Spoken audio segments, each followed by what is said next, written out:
Hi friends welcome to सुजी पाठशाला। आज आम क्लास 5 रे जो रही भाषा महक तार चतुर्थ पाठ शैशवर कथार प्रश्न उत्तर करवा। किए लिखिं फकीरमोहन सेनापति। तो देखिए तार प्रथम क्वेश्चन कौन अच्छी।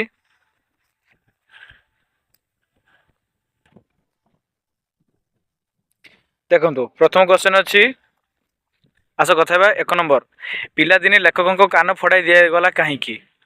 लेखक 2 नंबर अच्छी लेखकों बापा किपरि मृत्युवरण कले। 3 नंबर रग शज्या पाखरे ठाकुर माँ बसी कौन करुले। 4 नंबर लेखकों फकीर पोशाक किपरि थिला। तो ये सब जो क्वेश्चन अच्छी तो बर्तमान आम 1 नंबर 1 रु 4 पाखु तार क्वेश्चन आंसर लिखा। देख तो 1 नंबर उत्तर लिखा पिलादिने लेखकों कान फड़ाई दिगला कहीं। उत्तर लिखा पिलादिने लेखकों देह खराब थिबारु किंबा रोगु रक्षा पाइबापी एवं दीर्घायु हेबापी सेतेबेलर विश्वास अनुसार तांकर कान फड़ाई दि जाइथिला। बुझिपारल।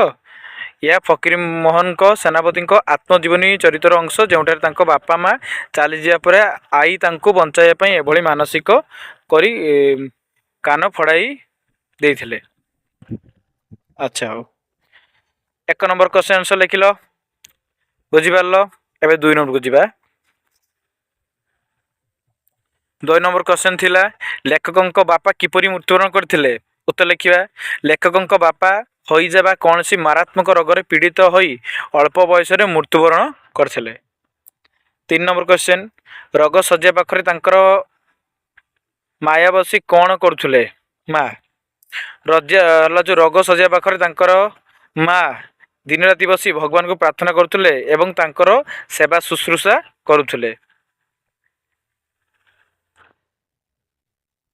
अच्छा 4 नंबर क्वेश्चन से कही लेखकों पढ़ारे पोशाक किपरि थिला। ना लेखकों पढ़ार पोशाक खूब साधारण थिला। सेतेबेले पिला माने केवल गोटे कानी बा गामुछा पिंधि चाटशाली को पढ़िया को जाउथिले। तो 1 रु 4 क्वेश्चन सब सरीगला। एबे 2 नंबर ता पर क्वेश्चन कौन देखिए। 2 नंबर 1 नंबर फकीरमोहन केउं तिथि जन्मग्रहण करथिले। ना आम उत्तर लिखिपारिया सारे से जन्मग्रहण करथिले। देखिया कौन ऑप्शन अच्छी। ऑप्शन क रज संक्रांति रे, ऑप्शन ख मकर संक्रांति रे, ऑप्शन ग पणा संक्रांति रे, ऑप्शन घ धनु संक्रांति रे। से केबे जन्म करथिले मकर संक्रांति रे से जन्मग्रहण करथिले। हला तो 1 नंबर ख रे हमें टिक मार देबा। 1 नंबर ख रे हमें टिक मार देबा केबे मकर संक्रांति रे। हला तो 2 नंबर क्वेश्चन देखिया पोषा कुकुरटी अनाहार मरीजार कारण कौन। कहीं से मरीगला ना सारे से पागल हो जाइथिला, ना से कांदुथिला, ना से लेखक बापा को झुरथुला, ना से बहुत रोडी करथुला। कौन से लेखक बापा को झुरथुला कहीं ना से ताको खाई पीती देउथुला। तो आमे लिखिया 2 नंबर ग। कौन लिखिया 2 नंबर ग राइट ठीक मार दवा। बुझ परलो। एबे 3 नंबर को जा देखिया 3 नंबर कौन देछि। तापर 3 नंबर क्वेश्चन देखिबा से कहिछि जे ठाकुर माँ अनिद्रा अनाहार रे समय बिताउथले कहीं। से निजर पुओ को मने पकाउ कांदुथले, ना से दिन राति लेखक शज्या पाखरे जगी बसुथले, ना से निजे रगि नाइथले, ना से कहार कथा मानुथले। कौन हबो ऑप्शन 3 नंबर उत्तर कौन हबो। तो उत्तर कौन लिखिया 3 नंबर खरे उत्तर होची ख से दिन राति लेखक शज्या पाखरे जगी बसुथिले है कि नहीं। तो आम 3 नंबर उत्तर कौन लिखिया खर टिक मारिया। 4 नंबर कौन कही देखिए ए अवधान लेखकों को बाड़ाउथिले कहीं। अवधान को दरमा मिल नथिला, ना बड़ बापा मनर कथा भल कर बुझी पारिथिले, ना से लेखक को घृणा करुले, ना ठाकुर माँ को डरुले। तो 4 नंबर ख उत्तर आसीबो ख केमिति ना से ताको बुझी पारिथिले। उत्तर आसीबो ख ना बड़ बापा मनर कथा भल कर बुझी पारिथिले। बुझी पारलो। अच्छा तापर परवर्ती क्वेश्चन देखिबा कोन अछि।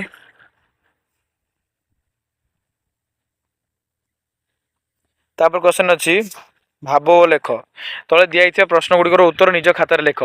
जननी मृत्यु पर लेखक केते वर्ष पर्यंत रोग शज्या पड़ते। अच्छा ये केते अच्छी क्वेश्चन 1 रु 7 पर्यंत अच्छी। बर्तमान 1 नंबर रु 7 नंबर पर्यंत ए क्वेश्चन लिखा।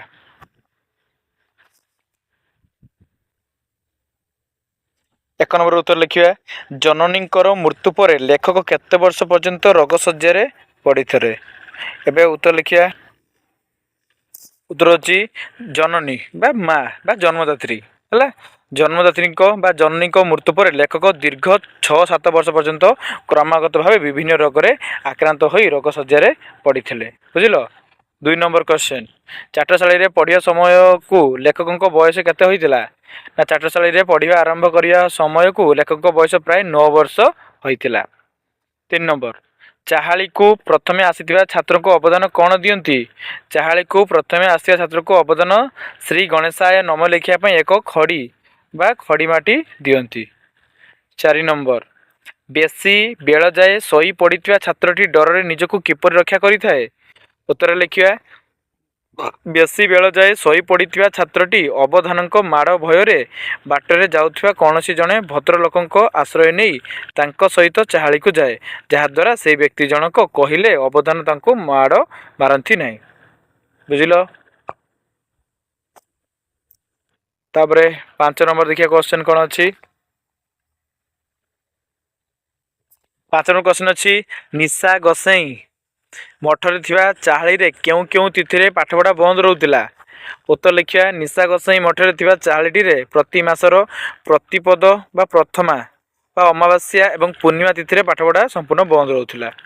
6 नंबर सेही तिथि रे उपर श्रेणी रे बड़ बड़ छात्र कोन करंती ना सेही छुट्टी तिथि गुडी करे उपर श्रेणी बड़ बड़ छात्र माने मिसी अवदानक घरर बाढ़ बुझिबा काठ चिरिबा एवं गृहस्थली रे अन्य काम करि दियंती।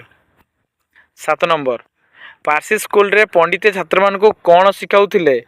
उत्तर लिखिया पार्सी स्कूल रे पंडिते छात्र मान को पार्सी भाषार लिखन पठन एवं सही भाषार व्याकरण तथा हिसाब किताब शिखाउथिले।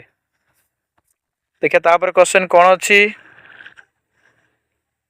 तापर क्वेश्चन अच्छी तुम्हें जहाँ बुझुच लेखकों को तांकर ठाकुरमा पीरंक पाखरे फकीर कराई देइथिले तुम्हें पिला दिने सही परी फकीर जोगी किंबा बाबाजी हेइच कि जदि हाँ तेबे ताहा किपरि थिला लेख। अच्छा हो केते पर्यंत क्वेश्चन अछि टी 1 रु 4 पर्यंत। अच्छा हो वर्तमान यार उत्तर लिखिया तो आमे 1 नंबर उत्तर लिख परिया जदि तुम थिल हाँ लिख जदि नथिल ना लिख तो ये लिखी कौन उत्तर ना मु पिला दिने एभली कौन फकीर किंबा बाबाजी होई नाही मात्र आम गाँव में किसी पिला मानकर देह खराब हेले सेमानक जेजेमा किंबा माँ भगवान पाखरे मानसिक करी सेमानक किछि दिन पई बाबाजी बेश कराई थांती। बुझिल। अच्छा 2 नंबर क्वेश्चन अच्छी लेखक अवधान चाहाली रे पाठ पढ़ुथिले तुमर जेजे बापा जेजेमा किंबा बापा माँ चाहाली रे पढ़ी तांकर सही अनुभूति को बुझी लेख। लिखिया मो जेजेबापा ठारू शुणी जे सेमानक समय चाहाली रे भूमि उपरे माटी रे खड़ी रे अक्षर लेखा शिखा जाउथिला पाठ न कले अवधाने बेतरे बहुत माड़ मारुथिले एवं कान धरी उठबस कराउथिले जहाँ आजिकल स्कूल परी नथिला। 3 नंबर क्वेश्चन देखिया कौन अच्छी जे चाटटी बेसी बेल जाए सोई पड़िले माड़ भୟରେ घरे लुचुथिले तुमर सेही परी केबे स्कूल जिबारे डेरी होईची कि जदि होईची तेबे तुमे कौन करिछ। उत्तर लिखिया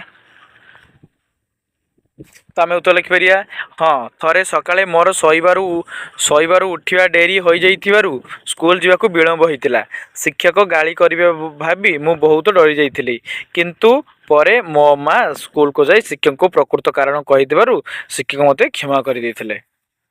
4 नंबर क्वेश्चन मास शेष अवदान दरमा मागिया को जाती तुम्हें एबे मासिक दरमा दे पाठ पढ़ुच कि ना आमे माने सरकारी स्कूल रे पढ़ुथिबारु आमको कौन मासिक दरमा देबाकू पड़े नाही सरकार तरफ आमको मागणा रे बही पोशाक एवं मध्याह्न भोजन मिली थाए। अच्छा तापर देखिए परवर्ती क्वेश्चन कौन अच्छी एबे क्वेश्चन दीची आस मिलाइबा क स्तंभ केतोटी मंदिर चित्र रही ख स्तंभ से गुड़िक केउं स्थान रही लेखा होईची आस क स्तंभ थिया मंदिर सहित ख स्तंभ स्थान को मिलाइबा हैला ए क आ ख स्तंभ भल से देखुच आगे चित्र गुड़ा देखिनियो देखिनेलो देखिनेलो सबू। अच्छा हो एबे देख भल से एटा को मते देखाउची कोणार्क मते देखाउची ना तो एटा को हमें कौन करिया कोणार्क मंदिर गार टाणीबा तो देख कोणार्क मंदिर केडी अछि ए कोणार्क अछि तो तो आमे जदी कोणार्क मंदिर जदी गार टाणीबा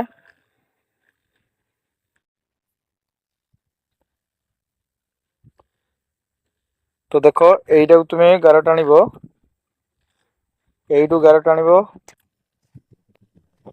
ना मोर भलसे कहीदू देख यही उपरटा यहाँ कोणार्क मंदिर को गार टाण बुझिल आईटा गार टाण क्या कति की एटा भुवनेश्वर दी गार टाण जो द्वितीय मंदिर देखुच ये द्वितीय मंदिर टाण कहीं भुवनेश्वर को है तापर ये जो तृतीय मंदिर देखुच एटा समलेश्वरी एटा माँ कौन समलेश्वरी है ये टाण तापर ये जो खिचिंग देखुच एटा खिचिंग बुझिपाल मयूरभंज थी खिचिंग रेटा अच्छी तापर जे देखुच एटा केउझर अच्छी मंदिर कहीं अच्छी आमर तापर खिचिंग पर एटा कहीं अच्छी केउझर एटा अच्छा लास्ट मंदिर तने कौटी अच्छी ये जो मंदिर तुम देखुच ये जो मंदिर तुम देखुच ये मंदिरटा एटा अच्छी कि गंजाम अच्छी कि अच्छी गंजाम देख गंजाम कि अच्छी तुम ये गंजाम ठाण बुझिपार अच्छा तापर परवर्ती क्वेश्चन कौन देखिए परवर्ती क्वेश्चन अच्छी आस जाना भुवनेश्वर मंदिर मध्य समीपस्थ बिंदुसागर पुष्करण प्रथम घाट उपर बाबा प्राणत्याग कले भुवनेश्वर लिंगराज मंदिर ठारू अल्प दूर में जो प्रसिद्ध पुष्करणी रही बिंदुसागर पुष्करणी एठार प्रतिदिन श्रद्धालु लोक मैंने स्नान करने सहित यारी कूल पितृपुरुष को पिंडदान करि तुम अंचल यहीपरि प्रसिद्ध पुष्करणी तीर्थस्थान गुड़िक विषय संग्रह कर तार एक तालिका कर आम अंचल तो किसी ना आम कौन लिखू जदि थी जार थी से लिखे एवं भाषार कथा एक नंबर आउरी मध्य ढेर चाउल अवधान पाऊले ये जो ढेर तर जो गार दिखाई देखिए कौन कही ये वाक्य जो पद तले रेखांकित कर लक्ष्य कर एठारे ढेर पदटी चाउल पदर परिमाण को गुण को बुझाऊँच यह एक विशेषण है अच्छा चाउल पदटी नाम को बुझाऊँच यह विशेष पद अटे तेबे कही एवं आसे ये पाठरे यहीपरि आउ केतक विशेषण बा विशेष पद रही से गुड़ी को बाछी तले लिखा तो ये जो टेबुलटा देख देख टेबुलटा भर्ती करिया प्रथम घरटा पूरण करिया विशेषण विशेष्य तो ये सुस्थ एटा विशेषण जीव शरीर एटा दिखाई विशेष्य तापर एटा प्रसिद्ध एटा विशेषण एटा विशेष्य कले कौन हम पुष्करणी बड़ एटा विशेषण छात्र हेले विशेष्य अल्प एटा विशेषण आ बयस विशेष्य पार्सी एटा विशेषण स्कूल एटा विशेष्य है अच्छा विशेष्य अविशेषण कौन जानते तो जेकोसी व्यक्ति स्थान गुण अवस्था आदि की सूचौती विशेष्य कहती है शरीर पुष्करणी छात्र बयस स्कूल ये सब विशेष जानते तो भलसे आ गुण को जो सूची थाए कौन कहते विशेषण है कि नहीं अच्छा तापर परवर्ती क्वेश्चन करिया परवर्ती क्वेश्चन करिया परवर्ती क्वेश्चन कौन देछि चतुर्थ पाठर भाषामक उपरवली ग्राम मध्य घरे घरे भिक मागुले यही वाक्य रेखांकित पदटी एक जोड़ी शब्द यही पाठर आउ केतेक जोड़ी शब्द खजी तले कठर लेख छटा देछि वर्तमान ये 2 नंबर उत्तर लिखा छटा तो से छटा घर भितर युवा आम लिखा प्रथम देखिए दिन राति बापा माँ सेवा शुश्रूषा हिसाब किताब उठ बस बड़ बड़ बुझिपार तो यहाँ आम लिखिदे जोड़ा शब्द तापर क्वेश्चन लिखे तापर क्वेश्चन देछि अकारणे बेतटा धरी मो पिठी रे 10-12 पहाड़ बाड़े गले यही वाक्य दिखाई रेखांकित पदटी को लक्ष्य कर धरी पदटी काम शेष हो न बुझाऊँगी एणु यह गोटे असमापिका क्रियापद अटे सेहीपरि यही पाठर जेते गोटी असमापिका क्रियापद पाउछ ताकू बाछी तले कठरे लेख बर्तमान 6टा मु 6टा असमापिका क्रिया लिखुची है असमापिक पद लिखुची या पर क्वेश्चन अच्छी ना अच्छे अच्छा हो एबे देखिए था उत्तर लिखा से 6टा कही तो लिखिपर हई जाई शुणी बसी करी खजी देखी बुझिपार यही 6टा को तुम बही रे लिखिदेव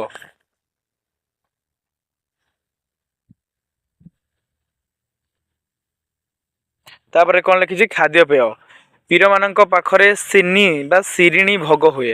यही सिनी बा शिरिणी विषय तले दि जाइथिबा जानिया कथा गुडी पढ़।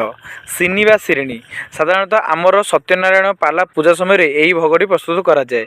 यह प्रस्तुत करने पूर्व प्रथमे गाई क्षीर, पाचिला कदली, गुड़, अटा, चाउल चूना, गोलमरीच, अदा प्रभृति संग्रह करा जाए। यह सबको नहीं गोटे नुआ माटी हाँडी रे पुरोहित एकाठी करी गलाई थांती। सिनी बा शिरिणी प्रस्तुत हो सारिया परे पुरोहित ताकू नहीं सत्यनारायण बा पीर ठाकुर को भोग लगाई थांती। भोग हो सारिया परे यह को समस्त श्रद्धा पाई थांती। अच्छा एबे क्वेश्चन आंसर करिबा। तुम घरे विभिन्न पूजा बेले पंचामृत किपरि प्रस्तुत करा जाए ता केउ केउ पदार्थ रु मिसाई प्रस्तुत करा जाए यह लेख। पंचामृत माने पांचटा नैवेद्य बा पांचटा जिनस को लेकिन तैयारी करा जाए पंचामृत है। तो यार उत्तर लिखिया 2 नंबर पंचामृत साधारणतः देख कौन कौन पंचामृत प्रस्तुति आवश्यक पदार्थ गुड़िक है क्षीर, कंचा गाई क्षीर यह पवित्र प्रतीक। तापर दही यह समृद्धि प्रतीक। घी गाई घी है यह शक्ति और तेजर प्रतीक। महू यह मधुरता और एकतार प्रतीक। तापर चीनी किंबा गुड़ यह जीवन में मिठास बजाय रखा बुझाई थाए। तुम यदि प्रतिदिन जदि पंचामृत खाओ ताल तुम देहरे तुम शरीर में रोग किछि रहिबो नाही। तापर तुमर खेल एमती केतक खेल तुम्हें प्रतिदिन खेली था जहाँपाई किसी टंका देवाक पड़ न थाए। तुम्हें सेगुड़ी निज हाथ में तैयारी एमती किसी खेलर चित्र क स्तंभ में दि जाइए। ख स्तंभ में से सबूर नाम दिखाई। आस गारटाणी से सबको मिलाइबा। गारटाणी पार तो भलसे देख कौन कईटी कौन सब रही। प्रथम देख लिखाई कबाड़ी। आम कबाड़ी की गारटाणी पार तो देख भर कबाड़ी तुम कईटा देखुच ना सर यही कबाड़ी यही टाणी देच है। तापर कौन कही नटू नटू खेल कईटी देखु यही गला नटू बुझिपार। हाँ तापर कौन देखिए खपरा डिया। अच्छा देख ये खपरा डिया कईटी अच्छी।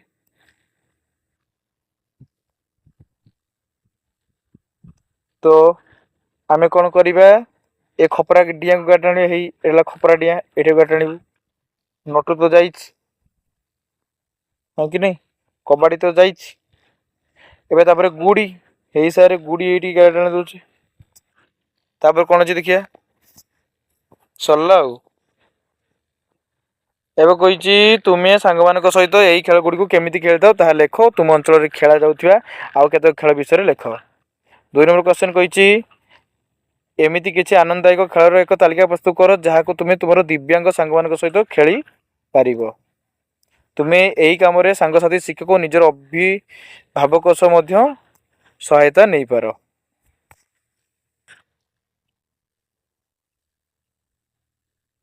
तो ये सब क्वेश्चन आंसर आम लिखिदेलु। आशा कर भल भाव बुझीपार। जदि कहार असुविधा थी दयाकोर मत कमेंट लिखे। Thank you.